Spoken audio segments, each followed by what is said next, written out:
நீங்கள் எத்தனை முயற்சி எடுத்து எல்லாம் தயார் பண்ணாலும் நம்ம தமிழர் குடியரசு தலைவராக வர வரைக்கும் வெயிட் பண்ணிச்சு. இதுக்கு முன்னே எப்போ ரிலீஸ் ஆகிருந்திருக்கலாம். ஆனால் நம்மளுக்கு நம்ம மக்களுக்கு இருக்கக்கூடிய உணர்ச்சியோடு அது ரிலீஸ் பண்ணுறதுக்கான வாய்ப்பு நம்மளுக்கு இறைவனே கொடுத்தருப்பியிருக்காங்க. இப்பேற்பட்ட பெரியார் அந்த உணர்ச்சியோடு எடுத்து பகிர்ந்து கொடுக்கக்கூடிய அந்த அளவு இன்னைக்கு துணை ஜனாதிபதி குடியரசு துணைத் தலைவருடைய வீட்டில், அவருடைய வீட்டில் இப்பேற்பட்ட ஒரு பெரிய நிகழ்ச்சி நடக்குது. அது எனக்கு தெரிஞ்சு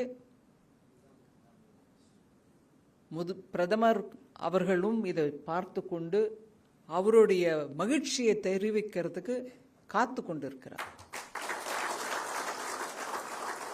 அவருடைய முயற்சியால் ஊரில் இருக்கக்கூடிய இப்போ வரைக்கும் பிரபலம் ஆகாத, அதாவது அவங்க காலத்தில் அவங்கள மீட்க முடியாத அளவு அவர் ஆட்சி பண்ணியிருந்தாலும் இன்னைக்கு இருக்கக்கூடிய பாரத நாட்டில் பல பேருக்கு தெரியாத இருந்த ஒரு நிலையில் இப்பேற்பட்ட ஒரு நிகழ்ச்சியில் அவருடைய புகழை நம்ம திருப்பி எடுத்து சொல்கிறோன்னா ரொம்பவே மகிழ்ச்சியாக இருக்குது. அதில் நான் எனக்கு விட்ட குறை தொட்ட குறைன்னு சொல்லுவாங்க.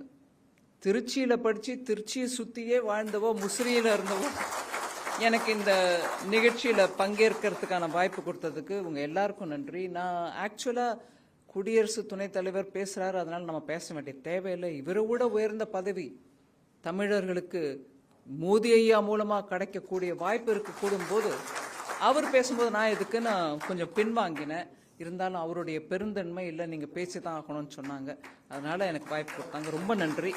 இந்த நிகழ்ச்சி தமிழ்நாட்டில் நம்ம எல்லாரும் எடுத்து உரைக்க வேண்டிய நிகழ்ச்சி. நம்ம எல்லார்கிட்டையும் இதை பற்றி பேசணும். திருப்பி திருப்பி தெய்வீகத்தை